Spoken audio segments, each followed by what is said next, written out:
everyone. I'm going to try some complete experimentation today. I did think I'd show you, I should put on some new gloves since I painted those. Some of the paintings I did in my first two pours, just to see how they dried.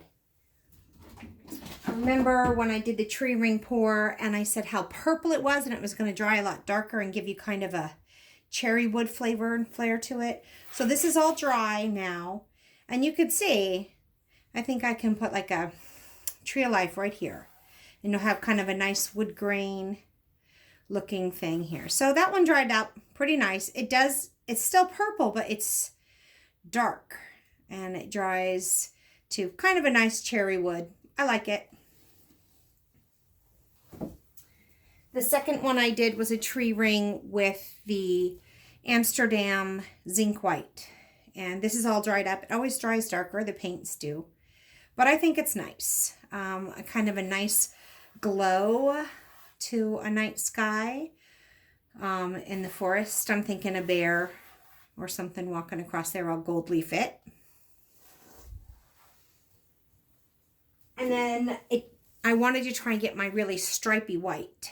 So it could have a moon or clouds or a blizzard or something. And so this one is all dried up now. And I like it. That green doesn't look like it, but it really is nice and bright. And I just love this kind of Van Gogh-y type of feel I've got going on here.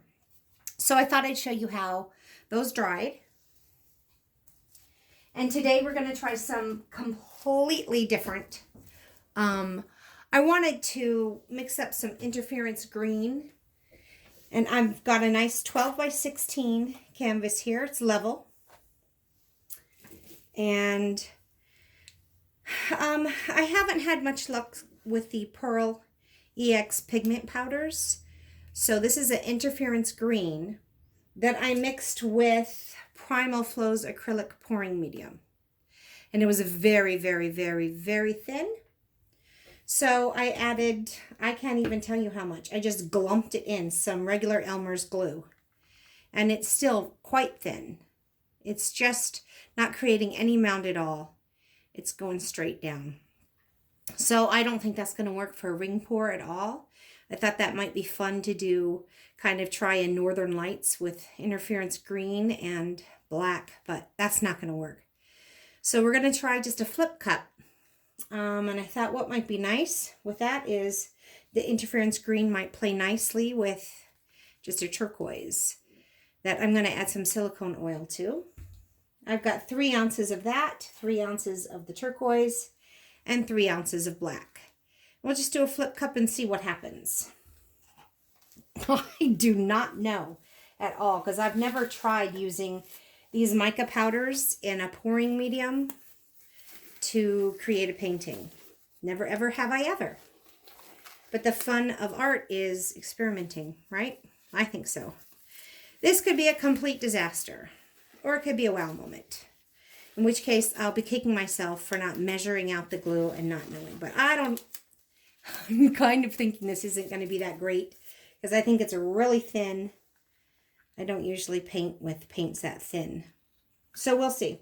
But their interference colors are kind of fun because they create a mother of pearl kind of pearlescent. So the Primal Flow acrylic pouring medium with the interference green. Artist Loft Turquoise 2:1 Floetral to the paint with a little bit of water to thin it down. And then just Blickrylics Mars Black with Floetral 2:1. I'm going to get these out of the way. They're all mixed up. I've got 3 ounces of paint in this one, so I usually mix my silicone spot on treadmill. You can't even tell. Poor thing. I always grab it with my gloves, and so it gets bad. But I mix 1 drop per ounce of paint, and I've got 3 ounces here, so I'm going to put in 3 drops of the silicone oil. 3. Good. And I'm just going to give it a good little stir. I know some people say don't stir it too much, but I want to get it to the bottom of the paint too. So for this 12 by 16 canvas, I'm going to do about 9 ounces. And that is, I think this is a 9-ounce cup. I'm going to pretty much fill it all the way to the top, then we'll flip it and then we'll see what happens. So I'm going to layer my paints. I'm going to put in some, maybe 2 layers. I'm just not sure because this interference green is so thin. I think everything is just going to drop right through it. But we'll see. And my blue.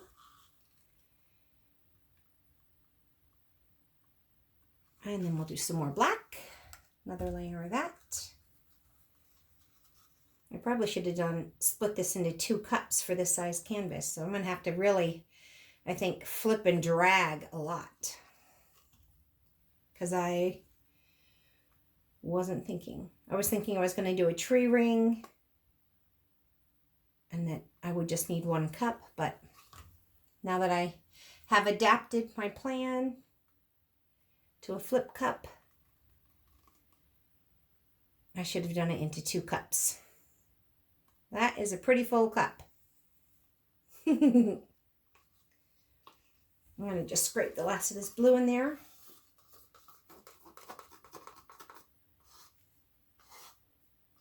All right. Get these out of the way so I don't knock them over.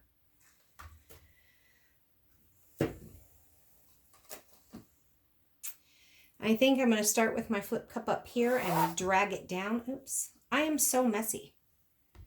So it's pretty thin. I'm going to just kind of go like that. And I'm going to give the paint a second to kind of drop down off the bottom. The black is the thickest of all of them. So I want to give it a chance to really come down. So this could be a complete disaster, but oh well, that's all right.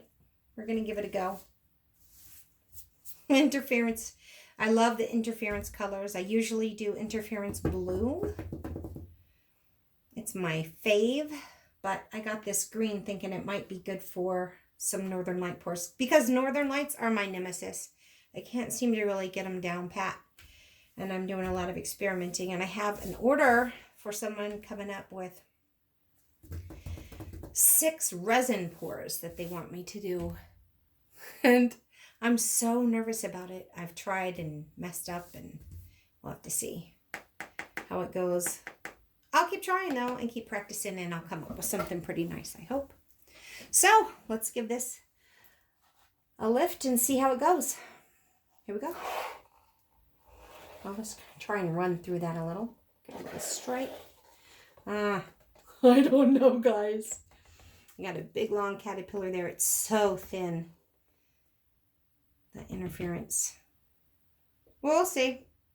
I'm not really liking it so far because the interference, I think, is not going to make any good cells at all. Way thinner. But let's just walk it down here. Way thinner than I usually like. Oh, I don't like thin paint at all.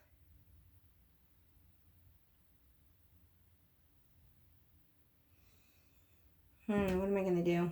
Let's just go over here. This is terrible. This is terrible, guys. It's certainly not going to make any pretty little cells.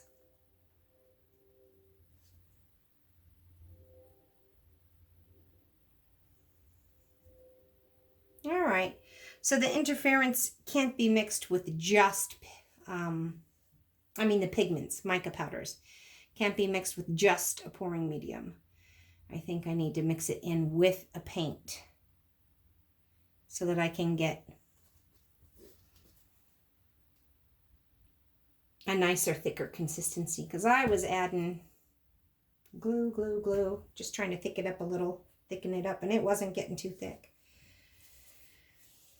We'll see how this settles.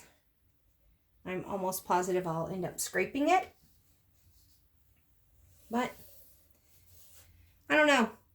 I'm going to wait and see how it kind of bears out. I wonder if I should put a little heat on there. It's already so many tiny ones.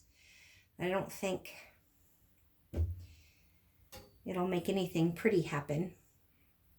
Since it's not pretty anyways, I guess I could try it. Let's grab my torch and just see how it reacts, maybe in a little spot.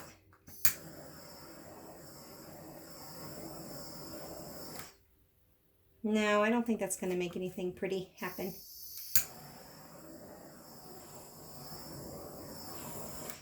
That's just making more small ones. It's not going to make anything big and pretty. So I'm not going to worry about that. See what happens. We'll let it dry. Could change a little. I could change my mind, but I kind of doubt it. But then again, this could be another background pour. Maybe some turtles or a seahorse or something. We'll see. We'll see what I come up with. I do think once it dries, the interference might give it a pretty cool effect. So yeah, that was my experiment for tonight. Now I feel like I need to do something successful. Although experimenting is success, right? Because you learn different things. And I'm going to give you guys a good swipe or something now, okay? But until then, bye-bye. Have fun creating.